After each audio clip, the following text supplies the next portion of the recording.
नमस्कार, आप देख रहे हैं दिल्ली न्यूज एक्सप्रेस और मैं हूं आपके साथ संदेश सक्सेना।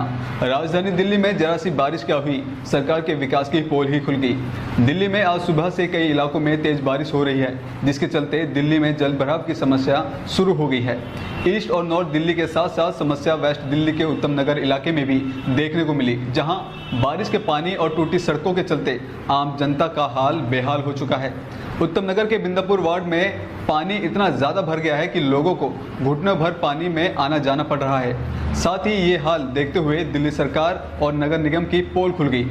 देखिए हमारे संवाददाता जितेश अनेजा की ये खास रिपोर्ट। इस वक्त हम उत्तम नगर के बिंदापुर क्षेत्र में मौजूद है, जहाँ पर थोड़ी सी बारिश के कारण जल भराव की जो समस्या है वो यहाँ पर देखने को मिल रही है। आप देख सकते हैं कि किस तरीके से थोड़ी सी बारिश से यहाँ पर कितना पानी भर चुका है और इस पानी के कारण यहाँ के जो लोग हैं इनको समस्या का सामना करना पड़ रहा है।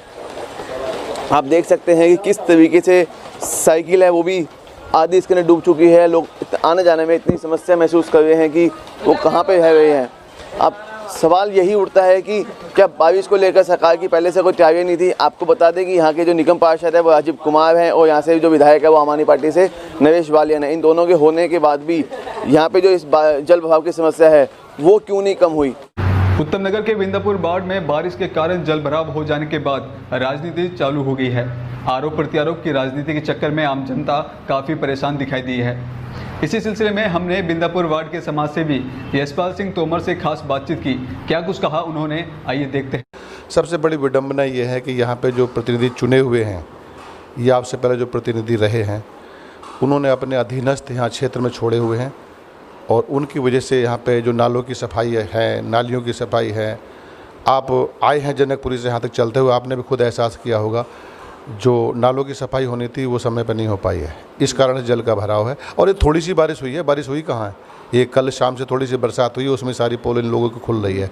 हकीकत बात यह है कि अगर हम किसी प्रतिनिधि को आईना दिखाने की कोशिश भी करते हैं ना, अब एक रात्रि की बात है, मैं उनका नाम नहीं लूँगा, रात्रि में मैंने किसी से बात कर रहा था, प्रतिनिधि हैं हमारे, नाम लेना ठीक नहीं है, उनसे मैंने अभी बात की किसी कार्य के लिए, भाई आप विपक्ष की भूमिका में क्यों नहीं आ रहे हो, कुछ काम गलत हो रहा तो अवगत क्यों नहीं करा रहे हो। तो जितेश जी, मुझे उनकी बातों से ऐसा महसूस हुआ कि वो मुझे बजाय जनता की भावनाओं को समझते हुए मुझे धमकाने की कोशिश कर रहे थे। और फिर मैं सोचा मैं कि जब आदमी का सोचने का स्तर ऐसा है और जनता ऐसे लोगों को चुन करके भेज देती है तो ये तो हम लोगों की जनता की गलती है जो ऐसे लोगों को चुनती है। मैं क्षमा चाहूँगा, यहाँ के जो जनप्रतिनिधि हैं वो जनता के प्रति संवेदनशील नहीं है।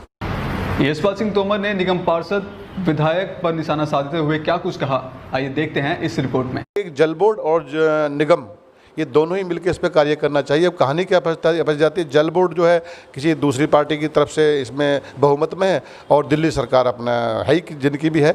तो कहने का मतलब ये है कि यहाँ पे दोनों ही जो टीमें हैं, पक्ष और विपक्ष, निगम पार्षद हमारे भाजपा से हैं और विधायक हमारे आम आदमी पार्टी से हैं, इनमें कहीं ना कहीं इन दोनों की ही संवेदनहीनता है इस कार्य के प्रति कि दिल्ली सरकार के द्वारा ही निगम को बजट का आवंटन होता है।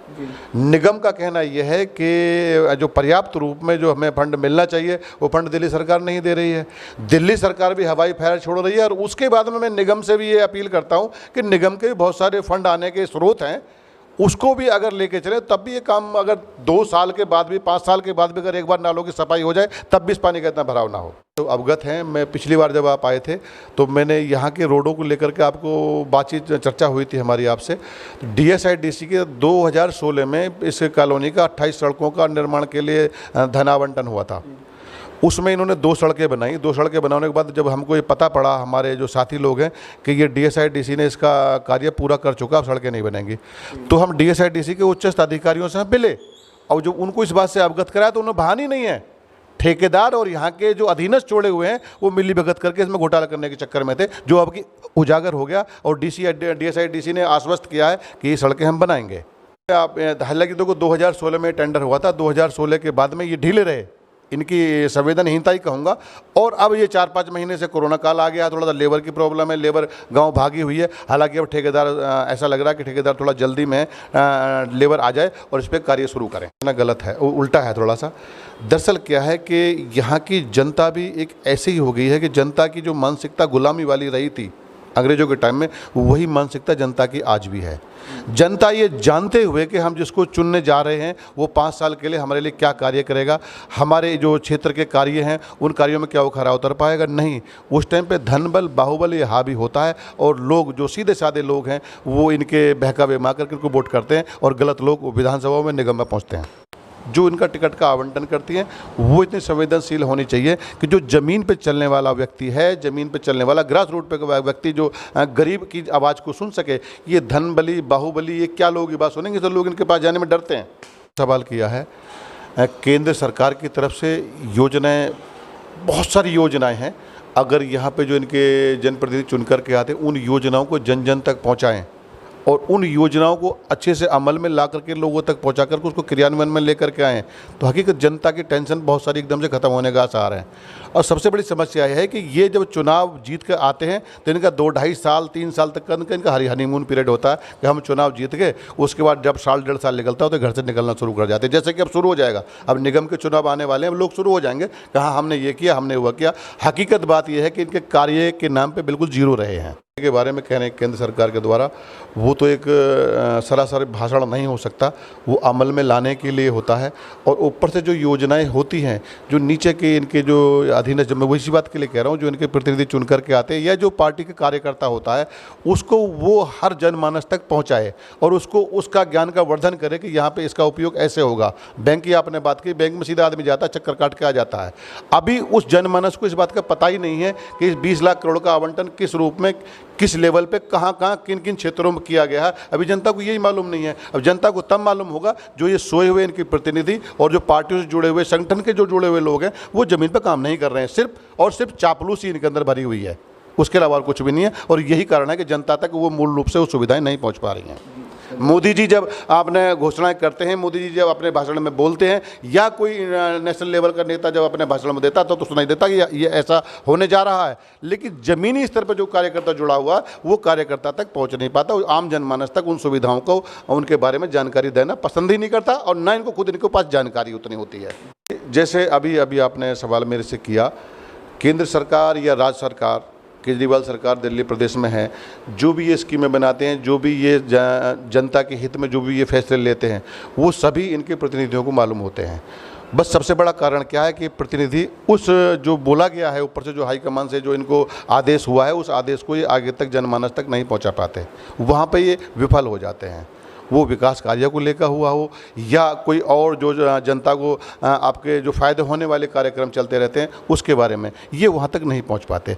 जिस लगन से ये चुनाव में आते हैं, जिस लगन से हर आदमी, हर जनमानस के पास पहुँचने की कोशिश करते हैं और अपनी खूबियाँ गिनाते नहीं थकते, कम से कम उसका अगर 10% भी ये केंद्र सरकार से जो घोषणाएँ होती हैं या राज्य सरकारों जो घोषणाएँ होती हैं उसका 10% भी अगर अपना ध्यान ये जनता को, उसको जनता जागरण करने में लगा दें, जनता को अवगत में लगा दे में, तो मेरे हिसाब से बहुत बड़ा ये जनता के प्रति बहुत संवेदनशीलता होगी कि जब चुनाव आते हैं तो चुनाव आने के बाद भी हर वोटर तक पहुंचने की कोशिश करते हैं। अभी कल का मैं उन व्यक्ति का मैं नाम नहीं लूँगा, उन्होंने खुला चैलेंज किया है कि मैं वोटरों को खरीदना जानता हूँ, 9-10 करोड़ रुपए तक मैं निगम के चुनाव में जाएगा तो मुझ पर खर्च कर दूंगा, तो पीछे नहीं हटूंगा। जो आदमी 9-10 करोड़ रुपए चुनाव जीतने के लिए, खर्च करने के लिए क्षेत्र में आ रहा है और उसको जनता चुन करके भेज देगी, तो वो आदमी कितना ईमानदारी से कार्य करेगा, समझने वाली बात यह है। तो मेरी आम जनमानस से एक निवेदन ये है कि हम जब सब्जी भी खरीद रहे, किसी सब्जी वाले से खरीदते हैं तो हर सब्जी को बड़े ध्यान से देख कर खरीदते हैं, ताकि वो शाम को सब्जी बननी है।